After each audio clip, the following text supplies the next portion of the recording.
Hello viewers, আসসালামু আলাইকুম। আজকে মুই তোমার সাথে এখন ইন্টারেস্টিং ব্লগ শেয়ার করি। সেই ব্লগখান হচ্ছে মোর চায়না জালত একটা সাপ ঢুকিয়েছে। সাপটা দেখিয়া মুই নিজেও হাউ খাই এঠে ডেক্সিটা থুইয়া গেছিনু, যায় নাঠি ছটা আনছু।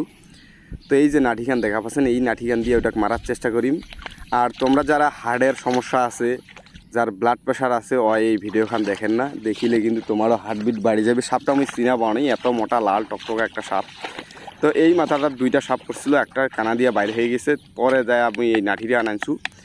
এই যে দাবড়ে দাবড়ে দেখেছো যে সাপটা কি আসে না নাই তলত। তো পরে দেখেছো ওরে বাবারে বাবা, হাত দেওয়ারও মনে করেন যে সাহস পাচ্ছে নাই।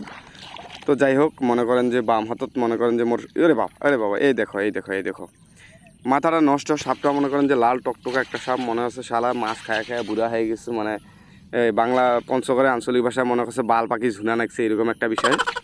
তো যাই হোক, তোমরা যারা এই সাপটা চিনেন অবশ্যই কমেন্ট বক্সত কমেন্ট করে জানাবেন যে আসলে এটা কী সাপ।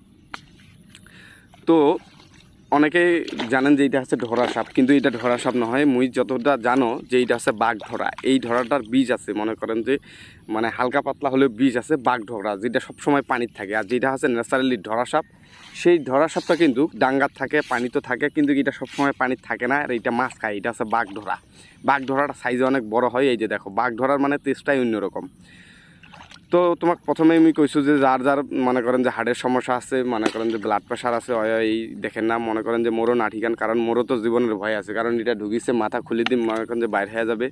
এই জন্য মনে করেন যে সাপটা আমি মারার চেষ্টা করছো। আরও মনে করেন যে হাজিতে যাচ্ছে সাপ মারা বলে ফরস না কি শূন্য দিলাম, তুমি মনে করেন যে জানো না। এই জন্য আমি তোমাকে বারবার দেখানোর জন্য বারবার তুলেছো।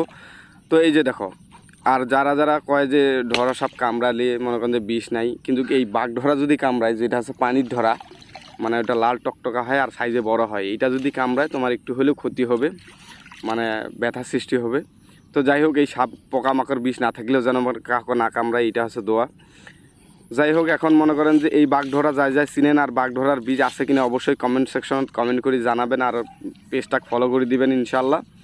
আরও নতুন নতুন ভিডিও আসবে, সমস্যা নাই। এই যে সাপটাকে মারার জন্য মনে করেন নিজেরও মনে করেন যে একটা ভয়ের ব্যাপার, কাহো নাই। সকালবেলা এই দেখিয়া মাছও পড়ছিল, মাছ খায় মনে করেন যে পেটটা খান মনে করেন যে ডিপ ডিপা বানিয়ে ফেলাইছে, জানটা পানি। পরে মনে করেন যে একটা দুইটা ডাং দিয়া মনে করেন যে সাপটাকে মুই অনেক নার্ভাস করছু, নার্ভাস করিয়া পরে বাইর করিয়া ওটার মাথা থেতলে আর জান পানি করে ছাড়ি দিছু। এই যে হচ্ছে মোর জালত প্রচুর পরিমাণে মাছ পড়ে, কিন্তু এই মাথাটাত মনে করেন যে সাপটা পড়ার ফলে কোনো মাছ মোর ছিল নাই। তো অবশ্যই অবশ্যই এই সাপটা থেকে সবাই দূরত থাকবেন, আর পানির নামিলে একটু সাবধানে নামিবেন, যেহেতু বর্তমান দিনকাল খারাপ, রাসেল ভাইপারের আগমন হয়েছে। তো সবাই ভালো থাকেন, সুস্থ থাকেন। আসসালামু আলাইকুম।